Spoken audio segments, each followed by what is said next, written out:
काम कर दिया।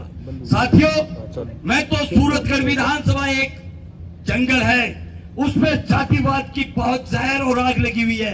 मैं तो चिड़िया की तरह बुझाने का काम करने के लिए आपके बीच में आया हूँ। आपने मुझे सुना, आपने मुझे बोलने का मौका दिया, इसलिए धन्यवाद। अंतिम में यही कहूंगा, क्या पता वो मेरी आखिरी शाम आ जाए, क्या पता मेरी मौत का पैगाम आ जाए। ए मेरे सर्व समाज के लोगों, मैं तो उस घड़ी का इंतजार कर रहा हूं, मेरी बची हुई जिंदगी भी आप लोगों की काम आ जाए। धन्यवाद। राम राम। बहुत बहुत धन्यवाद भाई साहब अमित कल्याणा, आपके क्रांतिकारी विचारों। सूरतगढ़ की आज की जातिवादी राजनीति पैर पसारण लाग रही है, बिंगी हकीकत थारे सामने रखी। इंगे लिए एक बार फिर जोरदार तालियों भाई साहब अमित कल्याणा को ते स्वागत करो। अपने बीच में सुशील जी शाग, प्रकाश जी सारण, कृष्ण जी नेण, राकेश जी चौधरी और मनोज जी जंगू पधारे आंगे, लिए भी जोरदार तालियों से स्वागत करो। इमरान जी गोयल है पूर्व पार्षद वे भी अपने बीच में पधारे, जोरदार तालियों को स्वागत करो। मोहन जी सारण वाले रू और दलीप जी बांबू है अध्यक्ष बांगो भी थे, जोरदार तालियों को स्वागत करो। जय सरो। हमेशा अन्याय अत्याचार के खिलाफ कोई भी धरना हड़ताल प्रदर्शन हुए, अपनी एक कॉल पर आपके साथी आगे सागे पधारे। युवा साथी संदीप रेणवांगो, जोरदार तालियों से स्वागत करो। साथियों, संबोधन की अगली कड़ी में मैं सारा निवेदन है कि फिर लारे खड़े भाई लोग है जो इन्हें भी ना थोड़ा खिंडने की कोशिश करे और इन्हें भी ना जाने की कोशिश करे। मारो निवेदन है कि आधो पौन घंटो थाने और तपनो पड़सी थे, आगे आ जाओ। सरस समाज के चर्चा ही वास्ते थाने बताने भी लाग रहे हैं बार बार है कि गांव में जाके आप तय करनी है कि लाडला जी का अपने संबंध होता वे बरकरार रखने के लिए यही एक जाजम पर बैठे आप सर्व समाज के लोगों फिर निवेदन है कि आगे आगे जो जाजम खाली पड़ी है बिना भरने को काम करो। आपका चेहरा, आपकी उपस्थिति माने दिखाने को काम करो। थे लोग लारे खड़े हो जो मेरो वहां जोड़ विनती है कि बिना ना जाओ और आगे बैठ के आपको समय देवो। थारू फेरो निवेदन है। सरपंच साहब बुखराम जी खिलेरी जी के हो, देखो आ थारी व्यवस्था है, थारो भाईचारों में आकुंभ है। इनमें को साथी कोई पानी पेशाब करने भी चाहिए तो चारण बिठा के जाओ। आज को अनुशासन बना के रखोगा, यदि यह बात प्रशासन तक पहुंचेगी। संबोधन की अगली कड़ी में किसान नेता सुभाष जी शाग ने मैं बुलाऊं भी पहला जी अमित जी कल्याणा लास्ट में जाके कहानी सुनाई भी, कहानी के संबंध में भी कड़ी में मैं एक बात कहनी चाहूं, पसंद आवे तो तालियों स्वागत करियो।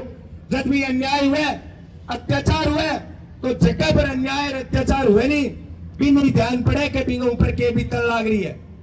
आपना चाहे कोई साथी है, भाई है, बंधु है, रिश्तेदार है, बांगी परख मुश्किल घड़ी में हुआ तो कोई भी अन्याय की लड़ाई लड़ा जना मैं एक बात हमेशा कह करा, सारे साथी काम के सबका अपना मोल, संकट में जो साथ खड़ा वो सबसे अनमोल, वो सबसे अनमोल।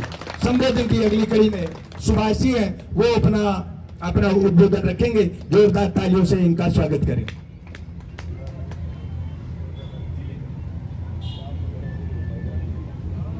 सबसे पहले आज के इस कार्यक्रम में जो ये भाईचारा महाकुंभ रखा गया है और तमाम शहर से, गांव से पधारे हुए पिता तुल्य बुजुर्गों, नौजवान साथियों, आप सब लोगों ने जिंदा दिली दिखा करके और इस कार्यक्रम को सफल बनाने में अपनी अहम भूमिका, अपना योगदान देने का जो काम किया है, निश्चित रूप से आपका दिल की गहराइयों से बहुत बहुत धन्यवाद ज्ञापित करता हूँ। एक मिनट सुभाष जी, जानकी दास वाला से रामेश्वर जी कशो मेरी आवाज सुन रहे हैं तो एक बार वो यहाँ पर मंच पर पधारे।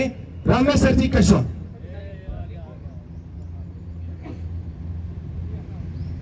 साथियों, आज का जो ये महाकुंभ रखा गया है, आप और हम सबको सारी बात का पता कि किस तरीके से इस भाईचारे को बिगाड़ने का माहौल तैयार किया जा रहा है।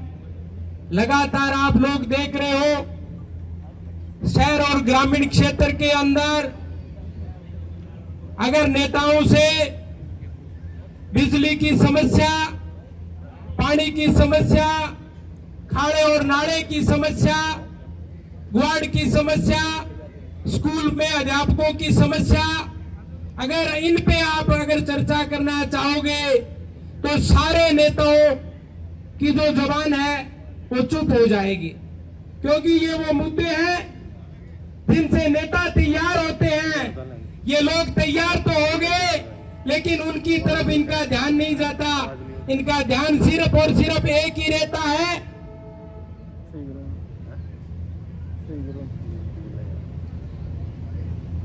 इनका काम सिर्फ और सिर्फ एक ही रहता है कि आपस में जातियों में अगर इनको भिड़ा दिया जाए तो निश्चित रूप से अपने आप बगैर मुद्दों के हमारी जो जीत है वो हो जाएगी।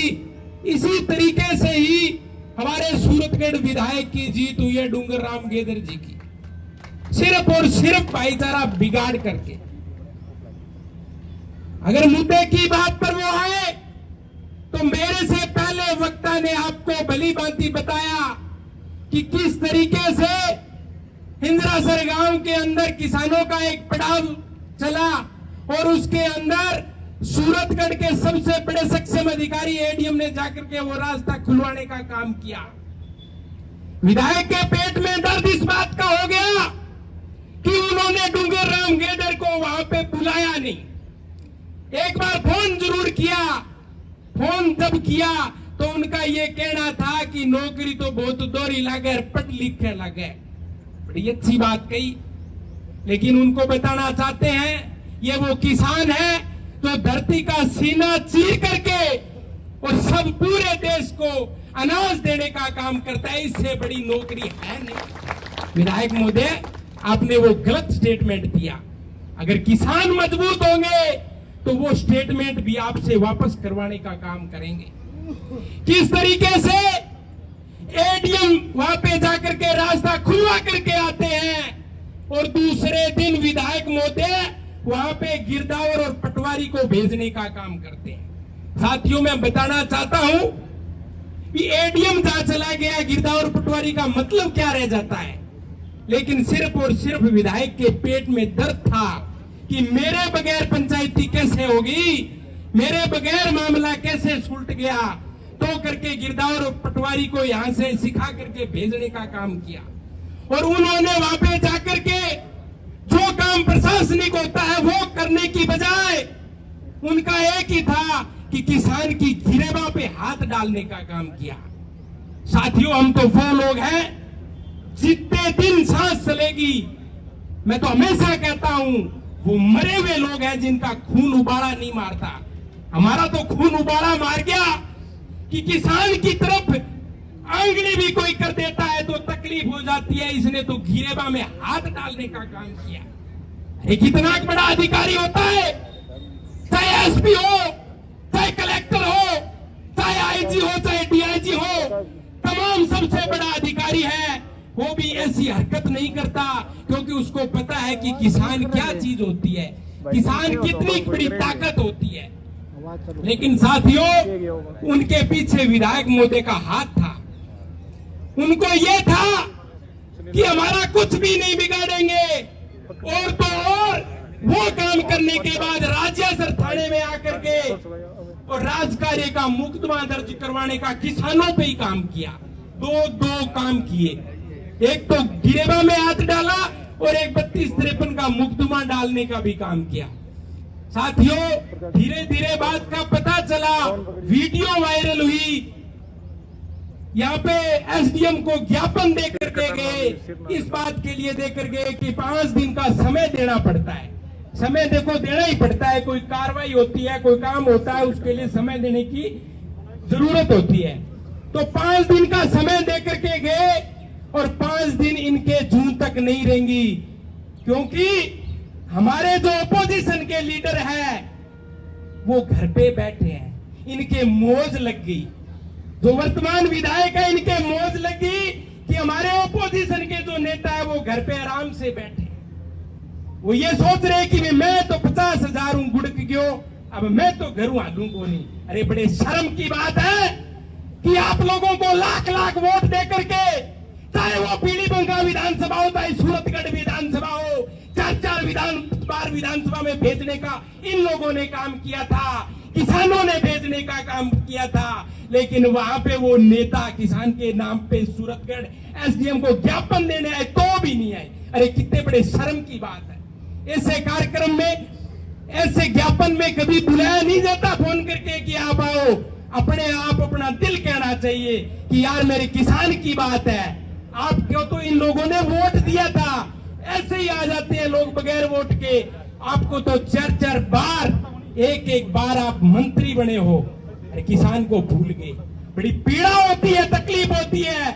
हमें कोई नेता नहीं बनना, हमें कुछ भी नहीं करना, हमें तो किसान का दर्द था।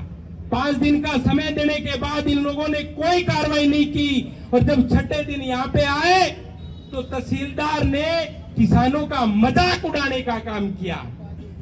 तहसीलदार कहते हैं कि यार मसला क्या है। बड़ी तकलीफ होती है कि अगर रात की कलम मिल जाए तो हम बता देते हैं तेरे को तहसीलदार क्या होता है, लेकिन हमारे पास तो संघर्ष की कलम है, वो लिख सकते हैं, क्योंकि वो कलम जो मिली होती है वो लोग घर पे बैठे थे, तब वो उछल रहा था, गलत बयान दिया, फिर तकलीफ हुई। ऐसे बयान ये जिम्मेदार अधिकारी क्यों देते हैं? फिर भी संयम खाया।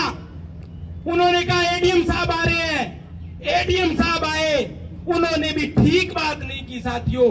पहले दिन ठीक किसानों के धरने पे गए थे, बात का निपटारा ठीक किया, लेकिन उस वक्त ठीक बात नहीं की। उन्होंने कहा कि यार ये होता रहता है, गिरेबा में हाथ डालना होता रहता है इनके लिए। फिर पीड़ा हुई। हमने ऐलान किया इस बात का कि गंगानगर जाएंगे, कलेक्टर का घेराव करेंगे, और तेरा ये जो तहसीलदार है, तेरा जो ये गिरदावर है, तेरा ये जो पटवारी है, ये एपीओ होकर रहेगा, हमसे लिख लो। लेकिन इन लोगों को ये था कि ये रोड पड़ी गंगानगर 70 किलोमीटर दूर है, झाग आ जाएगा। हमने उनको कहा कि ऐसी बात मत करो, ये किसान के घर में जन्मे लोग हैं।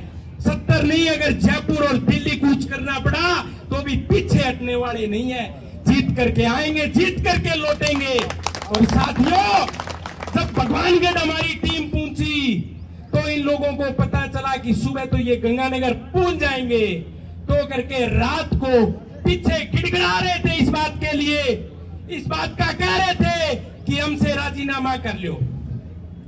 चलो हमारी मांग थी और उस पे वो आगे, तो हमने राजीनामा भी करने का काम किया, लिखित में लेटर आ गया एपीओ। साथियों, दर्द इस बात का होता है कि जो विधायक सरेआम बाजार में ये कहता कि मैं इस धरने पे बैठूंगा, इस प्रदीप शर्मा के मसले में धरने पे बैठूंगा, हमें कोई तकलीफ नहीं है विधायक महोदय, धरने पे बैठो, 1 दिन बैठो, 5 दिन बैठो, आपकी सोच। लेकिन जब गिरदावर पटवारी किसान पे अत्याचार और अन्याय कर रहे थे, तब आप कहां थे धरने पे बैठने वाले? इससे ये बात साबित होती